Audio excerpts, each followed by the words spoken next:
What's up, guys? Welcome back to another edition of 101 Sports and Cards. I'm Nathan Holloway, and with me, Jared Dresch. What's up? So in the NFL Honors is tomorrow or tonight, whenever you're listening to this. Basically, every award's over anyway. So, Super Bowl is this weekend, 49ers and Chiefs. Who wins? 49ers. I'm going with the Chiefs, with Isaiah Pacheco as Super Bowl MVP. The Commanders hired USC assistant coach Cliff Kingsbury as their offensive coordinator. With this move, they could go after Caleb Williams, since him and Caleb were close. But it all depends on the Bears. Under the association, Joel Embiid is out at least 4 weeks after knee surgery, so he will not win MVP. All-Star, everything was announced. In the East, the starters are Giannis, Embiid, Tatum, Halliburton, and Dame. We already went over this last week. The reserves are Jalen Brunson, Donovan Mitchell, Jaylen Brown, Bam Adebayo, Julius Randle, Tyrese Maxey, Paolo Banchero, and then Trae Young and Scotty Barnes will replace Julius Randle and Joel Embiid since they will not be able to play. Thankfully, Trae Young should have been in anyway. I would put him well over Bam and Julius Randle and Jaylen Brown. But, coaches are stupid. Brunson used to be a starter over Dame. Yeah, he should. But that's why they shouldn't have a fan vote.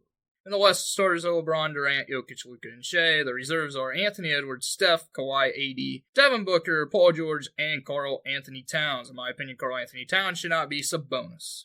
Steph shouldn't either. But he's an all-star every year. He's Steph. He's also having a great year, just his team's trash. The Cavs are up to second in the East after they have won 6 straight. They've also won 14 of their last 15. The Knicks are a half game back as second in the East after winning 9 of their last 10. There's a 4-way tie atop. Of course, the Celtics lead the East by like 5 games. So there is a 4-way tie atop the West between the Clippers, Thunder, Timberwolves, and Nuggets. Clippers have won 4 straight games. They've won 9 of their last 10. The trade deadline is tomorrow. I have 3 people. The trade deadline is going to be trash. I'm going to tell you that right now. It's not a very good one. I have 3 people that we're going to say where we want to see them go, or if we want to see them go. But there have been some trades. The Grizzlies traded Steven Adams to the Rockets for Victor Oladipo and 3 second-round picks.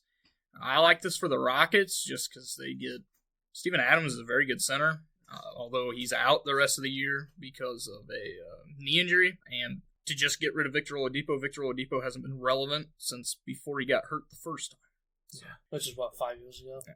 The Grizzlies also traded Xavier Tillman to the Celtics for 2 second-round picks. I love this for the Celtics. Xavier Tillman's a very good big man. I don't know who's going to be the starting center for the Grizzlies now, unless it's Santi Aldama, I guess, because they've traded everybody. So, I don't know.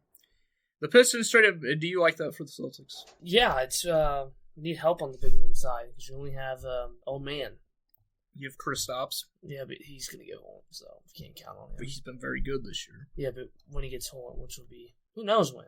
The Pistons also traded Monte Morris to the Timberwolves for a second-round pick, Shake Milton, and Troy Brown. So this is a great move for the Timberwolves to bring in a solid backup point guard. And they literally got rid of nothing.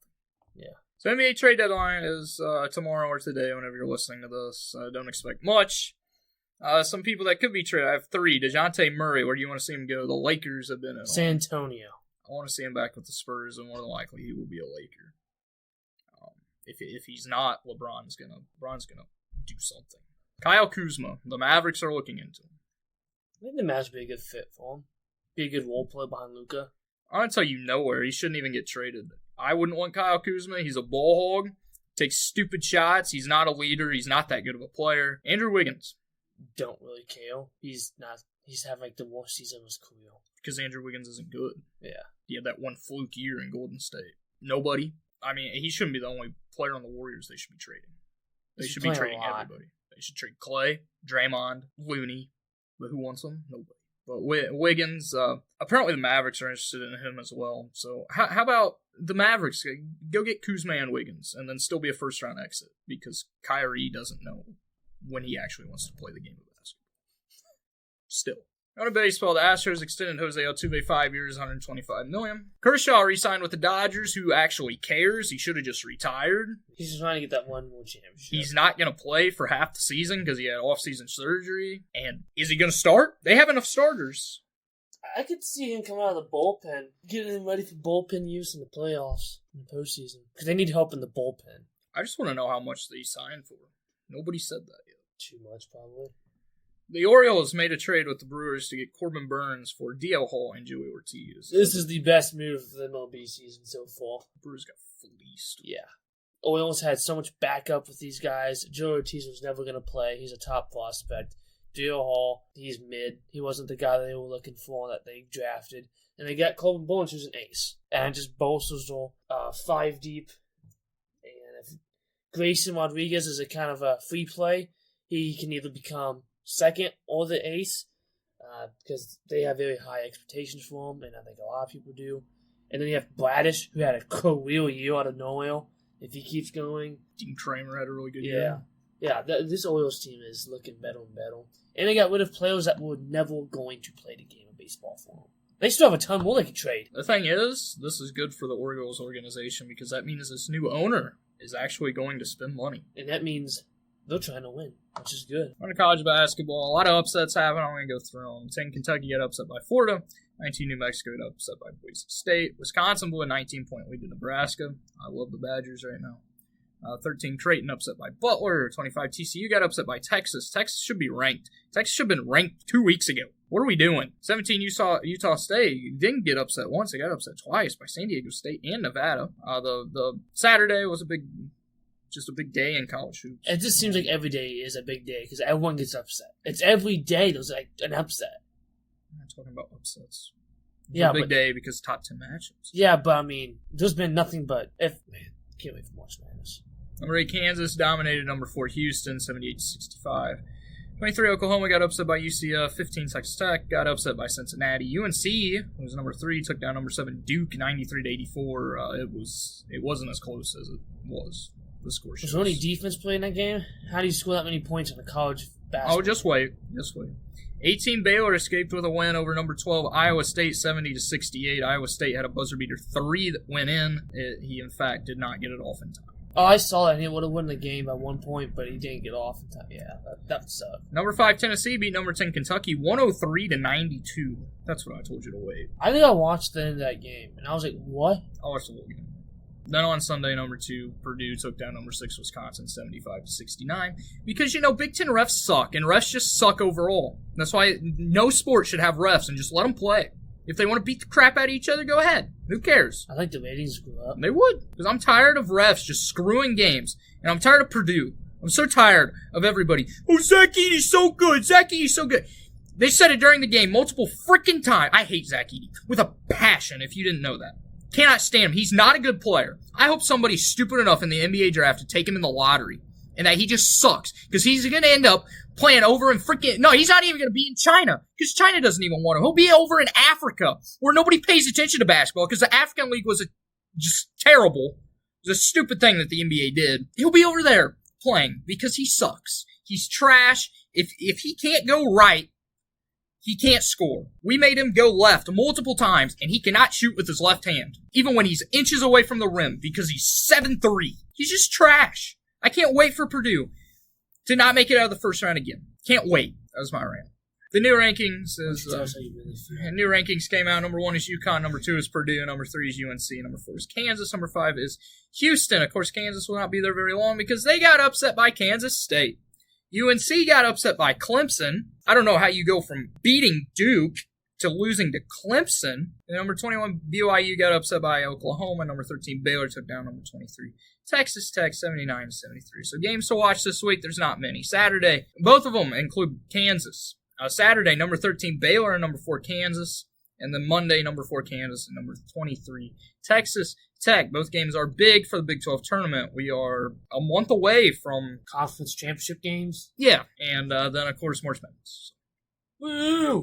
On other sports, Wyndham Clark won a rain short in Pebble Beach Pro-Am. Of course, one of the best courses in golf will be on display this week with the Waste Management Phoenix Open. You love this. At TPC Scottsdale. I do. It's my second favorite course. Besides Sawgrass. Is that why? Yes. It's because of hole 12. 17. This one's 17. Waste Management Phoenix Open, that hole is 17. Tiger Woods announced he will be playing in the Genesis in a few weeks. Is that a cup? No, it's a big thing. But he ain't gonna do nothing. I mean, he's also the host for it. Oh, so kind of needs to be there. Tiger's career's over. He's just out there for fun. He's just waiting for Charlie. Denny Hamlin won the Clash. Boeing race again. It was terrible. Please move it from Los Angeles. It was so bad. Of course, they moved it from Sunday to Saturday, and they did a great job because they made it free for all the fans. They made it free to attend, and they still couldn't fill even a quarter of the stadium. It was bail. There was nobody there. It was sad. I mean, the track sucks. It's too small. They top out at like 60, I think. Freaking heck, I go 60 on the freeway. Also, the cars for this year are just ugly. They're so ugly. Those cars ain't built for that track. The Mexico Series cars were awesome on that track. I see highlights. They actually go faster on the track because they have more downforce. These cars have 0 downforce. It's a freaking... It looks like a piece of butter out there. A stick of butter because there's no curvature to them. Am I wrong? It looks like a box out there. They're just ugly. Yeah. Of course, there's no racing this weekend due to the Super Bowl. It will come next Thursday. Will be the qualifying races for the 500, and then next Sunday will be the Daytona 500. Lewis Hamilton is set to join Ferrari in 2025. He has not been happy with Mercedes for the past couple of years. I wouldn't be either. They've done nothing, and he's turned into their second driver. Behind George? Yes, they're favoring George. It's kind of sad. He's going to be the next Michael Schumacher. You know what would have been better? We went to Red Bull. Him and Max. So Sergio and him just swap? Or Sergio could just get out of F1 since he's terrible. He's not better than Charles Leclerc. He doesn't wreck every time he's on the track. Caitlin Clark is now second in points in NCAA women's basketball history. The only person she is behind is Kelsey Plum. She's going to beat him. She is going to beat him. She's only, 60 points? No. And she's got... That'll be about 2 games. Yeah. She's averaging 37 points per game. How many games they got left? 7, 8, if not more? Realize it also goes into the tournament. Oh, so those do count for March Madness too? Yeah. I didn't know those did. I thought it was a whole separate thing. Oh, she's going to blow it out of the water. And Kylian Mbappe is set to join Real Madrid this summer after his contract ends with PSG. So you can officially say PSG is now irrelevant. They've always been irrelevant, even when they had the stupid team. All right, keep it short. Enjoy the Super Bowl this weekend. I won't. That's about it. Enjoy the trade deadline. See who makes any moves. I just pray the Spurs trade everybody besides Victor and Sohan at this point. I'm even down to trade Vasil. Huge trash. Thank you guys for listening. Come back here next week. Peace.